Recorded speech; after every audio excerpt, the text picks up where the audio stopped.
أعوذ بالله من الشيطان الرجيم. Perbedaan dasar antara pemahaman kaum muslimin dengan orang-orang kapitalis. Kapitalis punya prinsip dasar, dan kita sayangkan hampir seluruh wilayah umat Islam banyak yang berpegang secara ekonomi dalam prinsip ini. Kaya menabung itu pangkal kaya. Itu prinsip mereka. Jadi bagaimana caranya supaya kaya? Mulai belikan celengan anak-anak dari kecil supaya mereka belajar nabung. Bukain rekening supaya mereka nabung. Selalu kalau dapat uang, nabung dulu. Fikirannya mengerucut kepada menabung.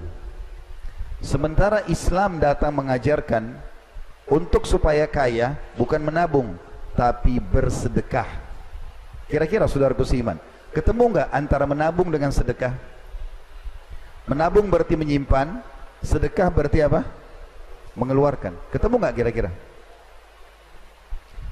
Jadi mulai sekarang teman-teman kalau memberikan uang kepada anak-anak, bukan disuruh masukkan ke celengan dia pribadi, tapi bawa ke masjid. Suruh kamu masukkan di celengan masjid. Suruh traktir temannya di sekolah. Kalau ada temanmu yang lapar, nak, belikan. Kalau ada temanmu yang pakaiannya robek, belikan. Selalu kita ajarkan sedekah, karena konsep kita seperti itu. Keluarkan, kau akan dapat. Makin banyak kita keluarkan, maka makin banyak juga rezeki Allah datang. Ini sebabnya kenapa kita pilih judul ini, karena terlalu banyak umat Islam yang terpengaruh dengan pemikiran kapitalis ini, sehingga kalau tidak ada uang di rekeningnya, rasanya belum mampu, belum puas. Padahal kalau kita mengorek kisah para salafus saleh dari kalangan sahabat, seperti contoh Talha bin Ubaidillah radhiyallahu anhu, salah satu dari sahabat yang dijamin 10 orang masuk surga. Beliau mendapatkan keuntungan yang sangat banyak, hartanya menumpuk dari perdagangannya. Maka dia gelisah, nggak bisa tidur. Istrinya bernama Su'dah radhiyallahu anha itu kemudian mengatakan, ada apa wahai suamiku? Apa yang membuatmu memiliki beban seperti ini? Maka kata Talha, nggak ada masalah. Kau sebaik-baik istri dalam Islam. Maksudnya kau sudah cukup banyak mengabdi dengan aku. Kata dia, kalau begitu coba sampaikan, mungkin saya bisa bantu. Kata Talha radhiyallahu anhu, hartaku sudah terlalu banyak, keuntungan melimpah, aku jadi beban nih. Apa jawaban istrinya? Dan ini jawaban istri yang salihah, yang menjadikan akhirat sebagai targetnya. Setiap muslimah wajib mengambil pelajaran dari statement ini. Dia mengatakan, untuk apa jadi beban fikiran hai suamiku? Sedekahkan. Bukan seperti sebagian wanita, sebentar, jangan sedekah dulu. Saya mau beli tas, mau beli gelang, mau beli baju, mau beli begini, sisa 2.000 sedekah. Lalu si suami istri ini sibuk membungkus-bungkus uang itu sampai habis satu malam. Dan jumlahnya 600 dirham. 600 ribu dirham ini miliaran rupiah. Mereka bersedekah. Toh ternyata setelah habis uang Talha, besok perdagangannya makin untung, melimpah lebih banyak. Untuk menguatkan apa yang saya sampaikan ini, ada hadis Bukhari menjelaskan masalah itu.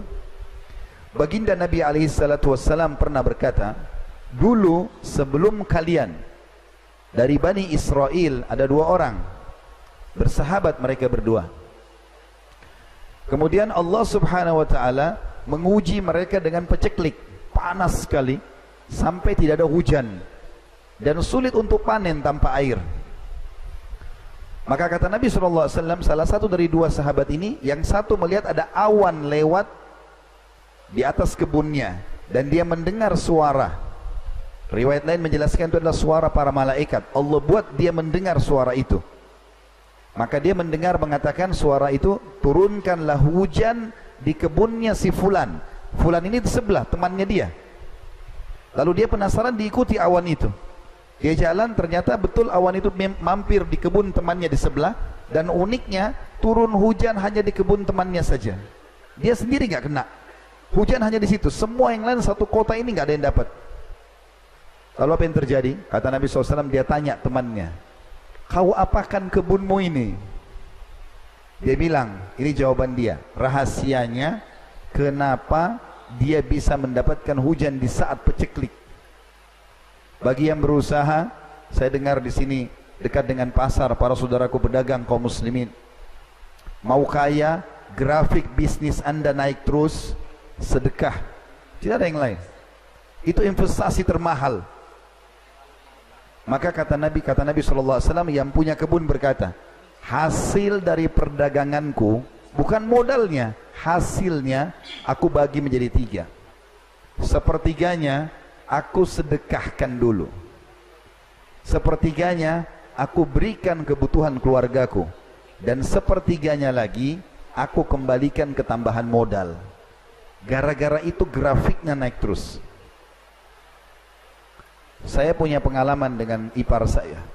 Kebetulan adik beliau nikah sama kakak saya perempuan, tinggal di Ternate.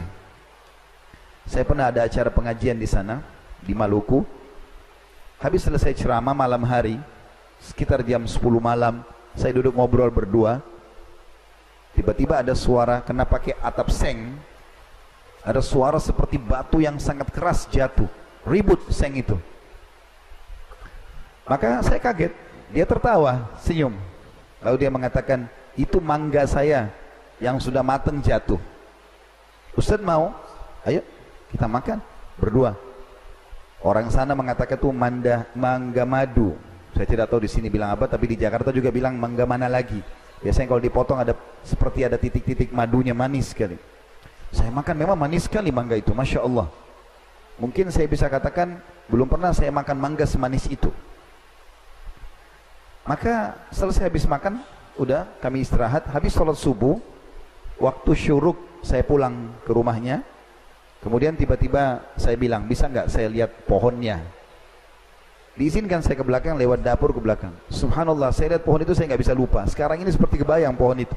Tingginya mungkin hanya 3 meter pohon itu, tidak lebih. Pendek, 4 meter lah ya, kurang lebih. Buahnya itu banyak sekali. Dan saking banyaknya itu sampai memberatkan pohon itu, sampai mau kena ke paving blok di belakang rumahnya itu. Penuh, banyak, Masya Allah. Kalau melihat poster tubuh mangga, pohon mangga ini kayaknya nggak mungkin buahnya sebanyak itu, menurut saya. Nah, saya pun senang dengan tanaman. Maka yang terjadi adalah, saya tanya, Masya Allah, saya bilang buahnya banyak sekali. Apa yang, bibit apa yang antum pakai ini? Maka dia bilang sama saya, biasa saja, saya biarkan begitu. Apa yang saya bisa kasih-kasih? Cuma memang saya tidak pernah tahan orang mengambil mangga ini. Ternyata pohon mangga itu teman-teman, setengahnya tangkainya masuk ke dalam rumah dia, setengahnya menjulang keluar tembok. Jadi yang menjulang di luar tembok, siapapun lewat boleh ambil. Anak kecil ambil, orang lewat ambil, mungkin ada orang ambil untuk jual, terserah dia. Dia sedekahkan. Subhanallah, gara-gara itu sepanjang tahun mangganya nggak pernah berhenti berbuah. Kita tahu mangga itu kan setahun sekali berbuah ya. Makanya orang, mudah-mudahan di sini tidak ada, tapi kalau ada yang biasa mangganya baru berbuah 3 sudah dibungkus dengan kresek plastik, karena bakhil harus mengubah pola itu. Bagaimana bisa berbuah banyak sementara dia sudah sangat perhitungan dengan masalah itu?